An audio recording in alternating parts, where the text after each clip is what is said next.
Halo, assalamualaikum warahmatullahi wabarakatuh. Ketemu lagi dengan Insan Tutor, channel pemersatu YouTuber pemula. Baik teman-teman, ini ada yang bertanya tentang konten tanpa menampilkan muka, tanpa menampilkan wajah. Gimana nasibnya ke depan? Gini ya.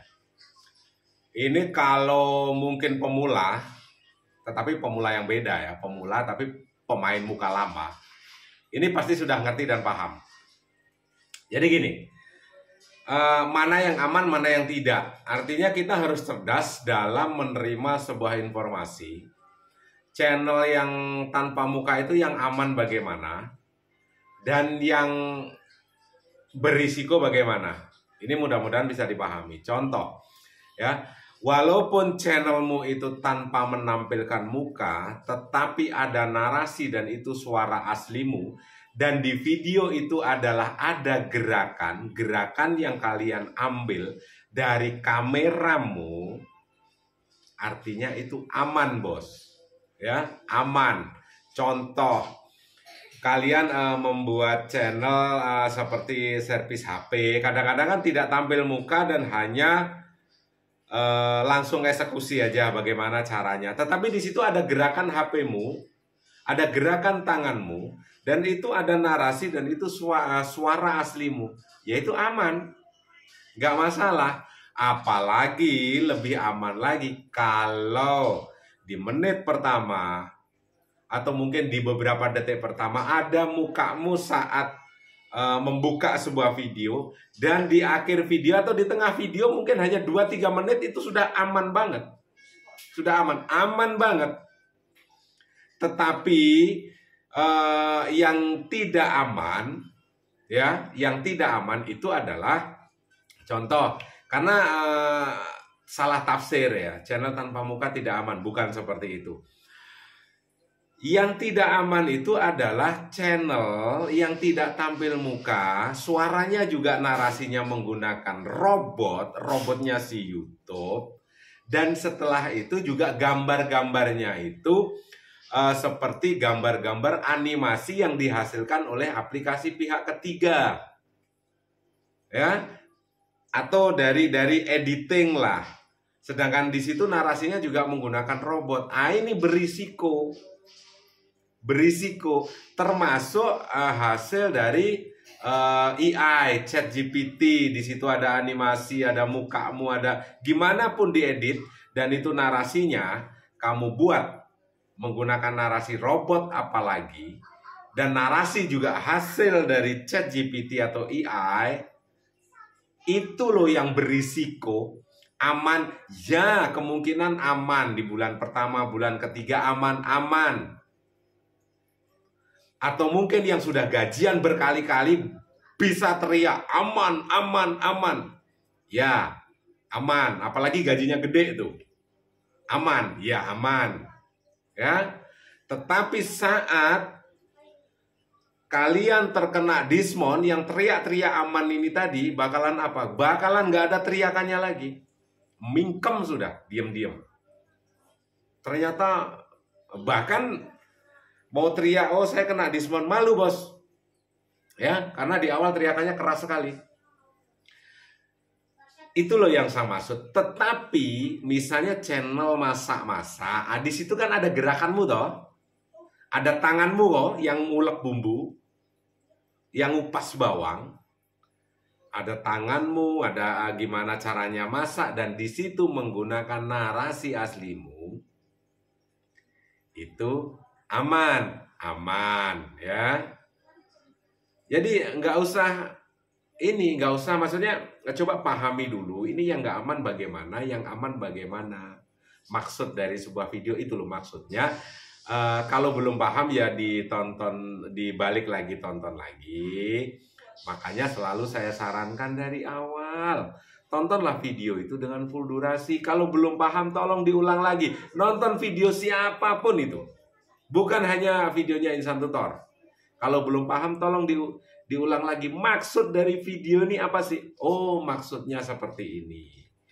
Syukur-syukur kalau dari maksud video itu kalian mendapat inspirasi. Itu lebih bagus lagi. Tapi kalau hanya mendapatkan ilmu dari menonton sebuah video, kan sudah bersyukur. Ya.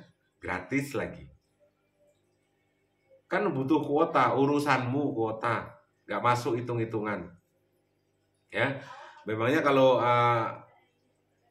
nggak ada kuota kamu bisa nonton yang lain selain YouTube apa kan gitu.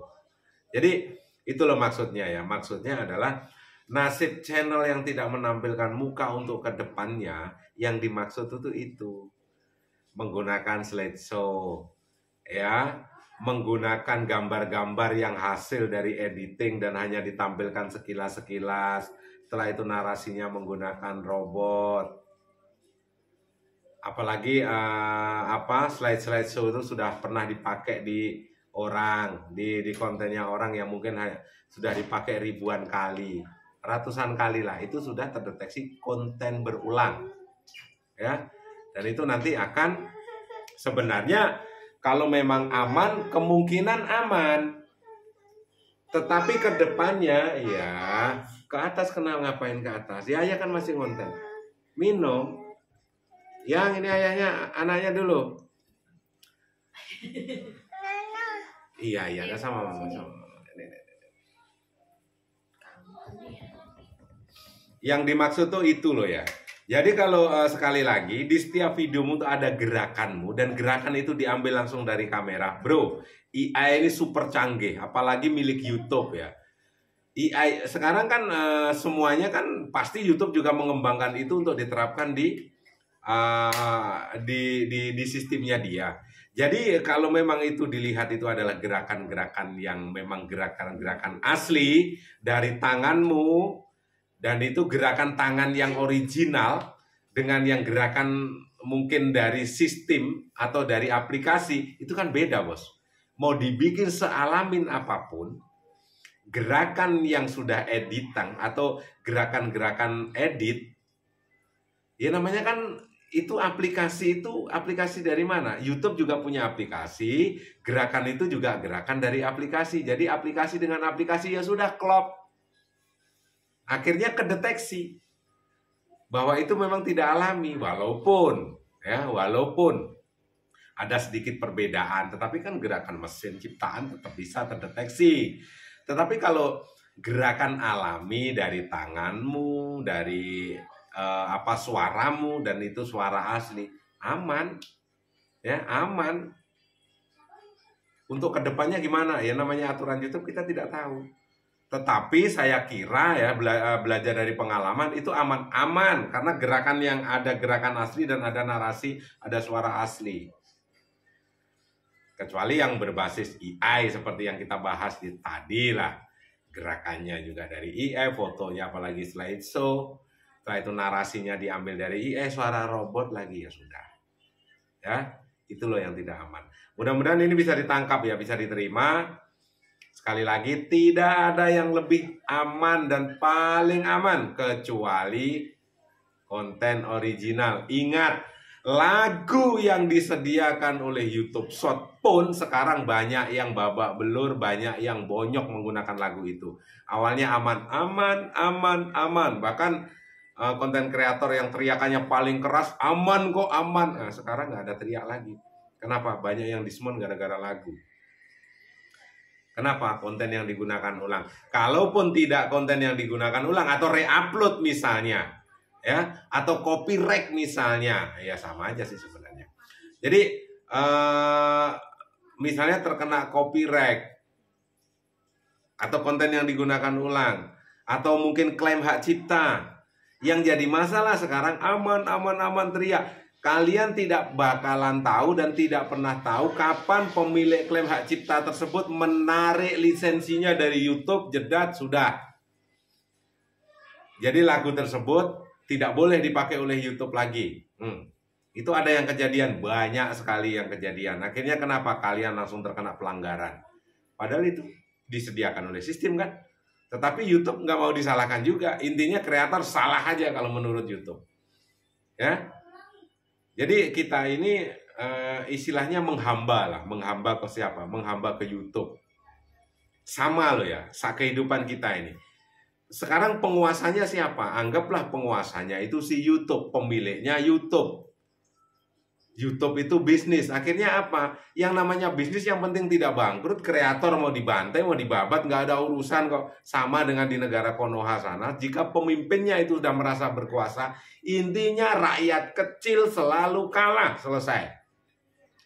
Mau kalian benar pun, hukum bisa dipermainkan. Sama juga di YouTube.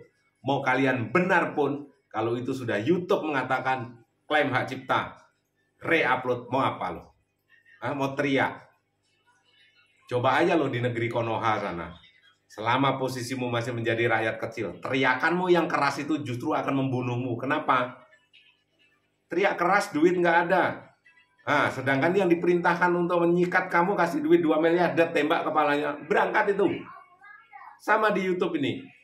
Ya, walaupun kalian benar, sebenarnya kalian merasa itu kontenmu konten original, kalau YouTube sudah teriak, kamu terkena konten yang digunakan ulang, mau teriak kemana? YouTube dengan negara Konoha itu sama. Yang kecil yang dikorbankan, paham? Mudah-mudahan menjadi pembelajaran ya bagi teman-teman. Sehat selalu. Wabillahi taufiq wal hidayah. Assalamualaikum warahmatullahi wabarakatuh. Salam berkah.